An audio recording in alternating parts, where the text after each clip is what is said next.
A teacher in Mexico was inspired by Sugata Mitra's experiment, and he tried similar teaching approach to his own class in a public school in a very poor area in Mexico. He witnessed amazing results. With the open-ended approach, he left the questions for the students to explore on their own. He only assisted them by providing printed materials in the classroom because they did not have very well-established internet connections nor hardware provided in their poor area. So before he tried the radical approach, 45% of his students failed in their standardized test in Mexico. In mathematics, none of them was in the excellent category. After he tried the radical approach, only 70% failed, and now 63% is in the excellent category. And one of his students, Paloma, even scored first in Mexico in mathematics in that standardized test. So not only in arithmetic skills did they develop, they've also performed much better in the language test. For example, Spanish, before they have 31% fail rate and now dropped to only 3.5%.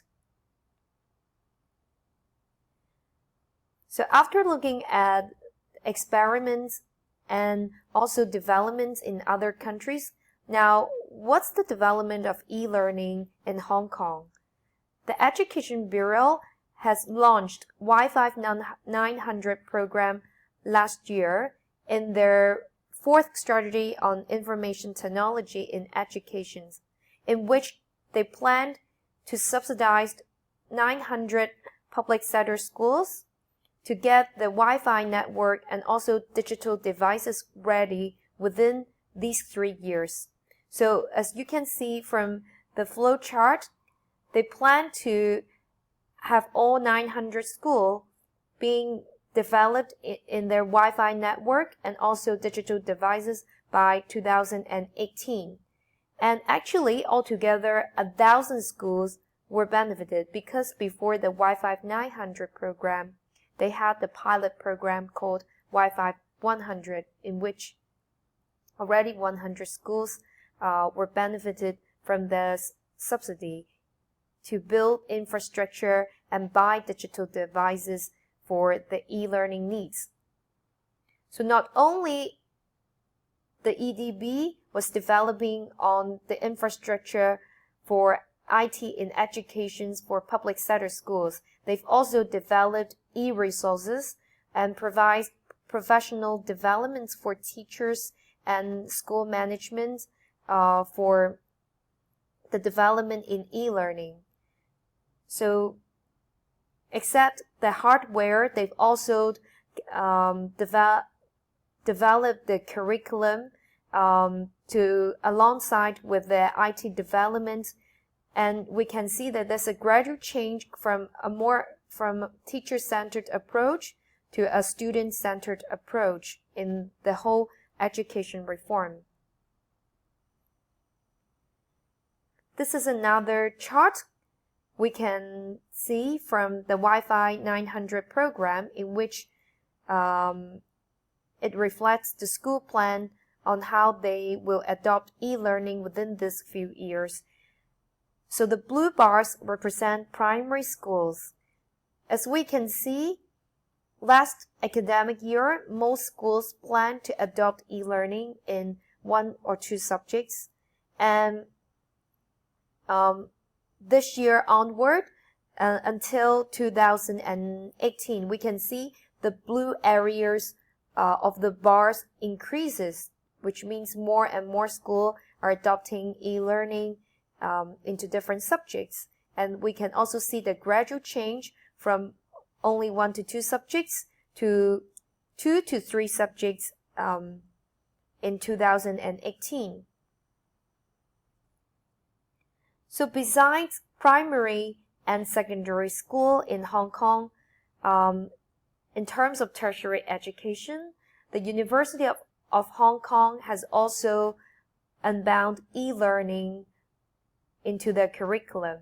And this is a newsletter I got just this summer, which talks about how e-learning has unfolded in different departments in different subjects. And now let's look at one of their lecture. It is a law lecture in the University of Hong Kong. Let's look at how they apply flipped learning in the law department.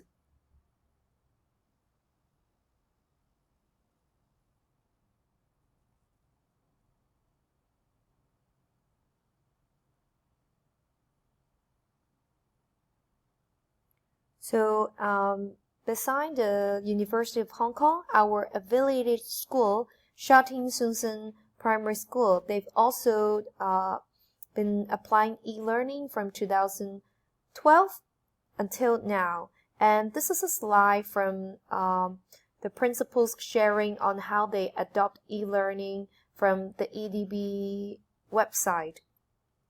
And they've talked about how e-learning will gradually evolve into U-learning. So what does U-learning mean? It stands for ubiquitous learning, which means the boundary of the devices and learning and the physical environment will be blurry, and it's hard to be defined, because as long as we're connected on the internet, we're connected online to the learning platform, we can learn everywhere and whenever we want. It's not bound by any physical space and time.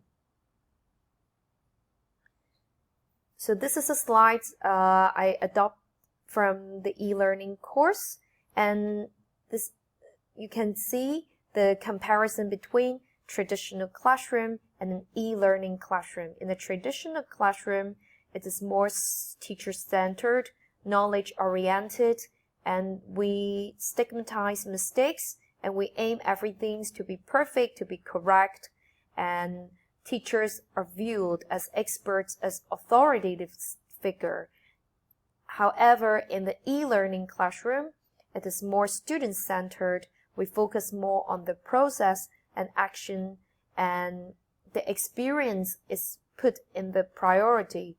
And except working hard, we also think about the efficiency of our work and whether our work is smart enough, where our work is efficient enough with the aid of technology.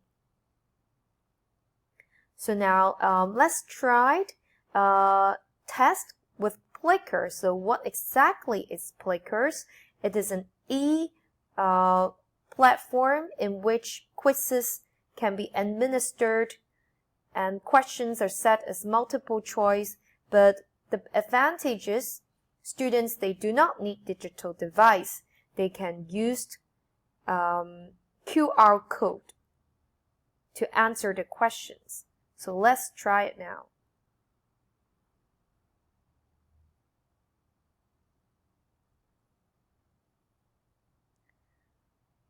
Okay, this is another slide I got from the principal of Baptist Learning Choi Primary School. And the future of e-learning is to turn students from player into learner. So it is unavoidable that they will have digital devices incorporated in their life, how they communicate, how they interact with one another, how they work, how they learn. So, but we want them to spend their time on learning, in development on themselves, and also for the society, instead of just using it for entertainment only. So, according to Albert Einstein, education is what remains after one has forgotten what one has learned in school. So it applies quite well for nowadays, because knowledge is almost becoming obsolete, because we get very, very easy access to knowledge. We're not talking about that it's completely obsolete, but we now focus more on the skills, how they get the knowledge, how they make good use of it, how they further develop themselves, instead of just measuring their learning in terms of the quantity of knowledge they have. So now let's have a look at other applications